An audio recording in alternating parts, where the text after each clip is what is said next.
সেদিন সুপার শপে দেখলাম ডুডলসেরও কোরিয়ান রামেন বের হয়েছে।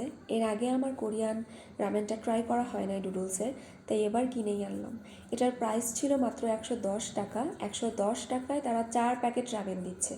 110 টাকা দেখে আমি খুব একটা এক্সপেকটেশন রাখি নাই, বিকজ 110 টাকায় 4 প্যাকেট রামেন এটা আসলে আশা করাই যায় না।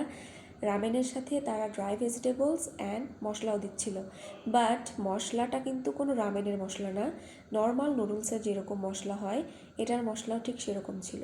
তো আমি পানি গরম করে নিয়েছিলাম, পানির মধ্যে নুডলসগুলোকে দিয়ে দিলাম। এবার নুডলসগুলো আস্তে আস্তে ভালো মতো সিদ্ধ হতে থাক। অ্যান্ড নুডলসের সাথে সার্ভ করার জন্য আমি কিছু সসেজও কেটে নিলাম।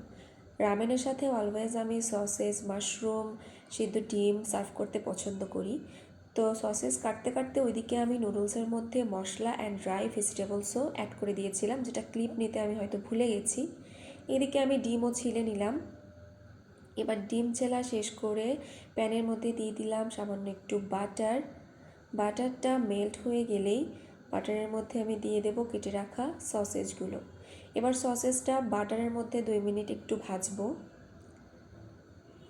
দেন বাটারের মধ্যে সসেজটা ভাজা হয়ে গেলে দিয়ে দেব মাশরুম আর সসেজ একটু কিছুক্ষণ ভাজবো। এরপরে অ্যাড করে দেব পরিমাণ মতো লবণ, অ্যান্ড আমি ঝালের জন্য সামান্য একটু চিলি ফ্লেক্সও দিয়ে দিয়েছিলাম। এরপরে আমার ফ্রিজে কিছু ব্রোকলিও ছিল, তাই ব্রোকলিও দিয়ে দিলাম। এবার ব্রোকলি, সসেজ অ্যান্ড মাশরুম সবগুলো একসাথে সতে করে নামিয়ে নিয়েছিলাম। এবার সার্ভ করার পালা। বাটিতে আমি রামেনগুলোকে সুন্দর করে সার্ভ করে দিলাম। সিদ্ধ ডিমটা মাঝখান থেকে কেটে দিয়ে দিলাম, অ্যান্ড আগে থেকে সতে করে রাখা মাশরুম, তারপরে ভেজিটেবলস সব কিছু দিয়ে দিলাম। অ্যান্ড এই যে আমার রামেনের ফাইনাল লুক, দেখতে কিন্তু খুবই সুন্দর হয়েছে। অ্যান্ড টেস্টের ব্যাপারে যদি বলি, এটা নুডলসের টেস্টই পাচ্ছিলাম, রামেনের কোনো টেস্টই পাচ্ছিলাম না।